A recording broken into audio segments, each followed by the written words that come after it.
waktunya habis. Cukup. Cukup, mohon kerjasamanya.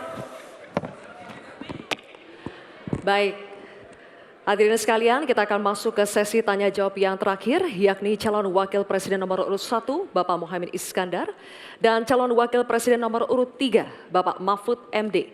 Bapak Muhaimin, waktu Anda bertanya 1 menit dimulai saat Bapak berbicara. Silakan.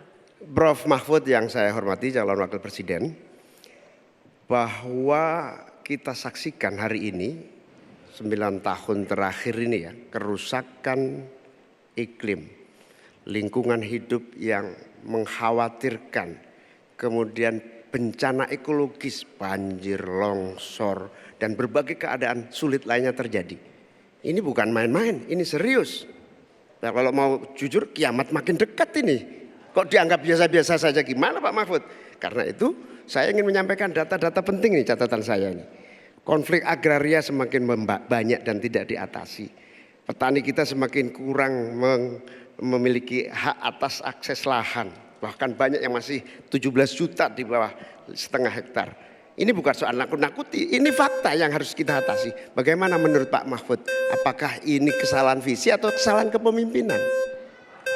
Baik, masih ada waktu? Cukup? Oke, terima kasih. Selanjutnya kami persilakan kepada calon wakil presiden nomor urut 3, Bapak Mahfud MD untuk menjawab. Waktu Anda 2 menit, Bapak, silakan. Ya, data yang disampaikan Pak Muhaimin tadi sudah saya sampaikan di dalam opening speech. Bahwa konflik agraria, Pak, di kantor Polhukam saja, itu sekarang 2.587 untuk ini. Apa? Untuk masalah Polhukam saja, belum yang laporan ke polisi, belum yang laporan ke BPN dan sebagainya, itu bisa puluhan ribu. Artinya data itu saya benarkan dan sudah saya katakan lebih dulu sejak tadi. Nah, persoalannya sekarang bagaimana kita mau menyelesaikan itu? Begini, dulu di zaman Bung Karno itu ada undang-undang yang menyatakan bahwa tanah-tanah milik masyarakat adat itu supaya diberikan ke masyarakat adat. Nah, pada waktu itu pemerintah itu mempunyai Inspektorat Jenderal Agraria. Inspektorat Jenderal Agraria ini mengeluarkan KINAK namanya. Keputusan Inspektur Agraria yang menyatakan bahwa tanah adat milik si A si B diberikan kepada masyarakat adat, kepada pemilik masing-masing.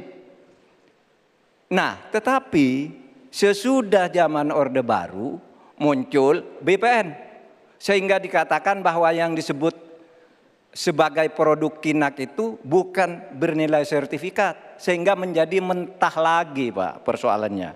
Jadi tumpang tindih sertifikat.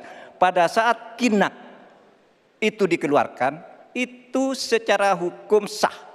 Tapi begitu ada Orde Baru, itu harus bentuk sertifikat dari BPN. Terjadi tumpang tindih, terjadi kasus rempang, dan sebagainya, dan sebagainya.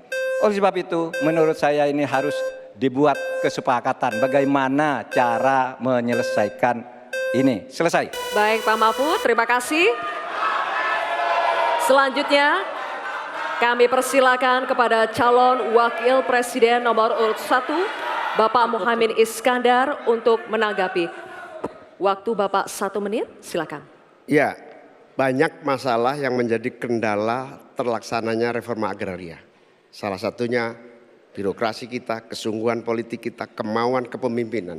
Di bawah presiden harusnya ada satu kelembagaan yang bisa mengelola reforma agraria dengan sangat sungguh-sungguh. Tidak dibiarkan terus-menerus. Yang pertama soal reforma agraria. Yang kedua soal lingkungan. Bencana ekologis di mana-mana. Saya tidak menyalahkan siapapun ya. Ini sebuah fakta yang harus kita antisipasi bersama dengan baik-baik. Bahwa kita sedang mengalami ancaman bahaya lingkungan dan krisis iklim yang sangat mengerikan.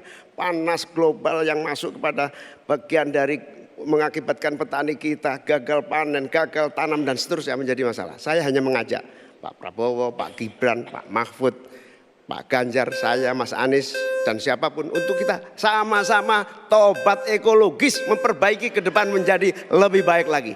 Tobat ekologis penting untuk masa depan kita. Baik Pak Muhaimin, terima kasih.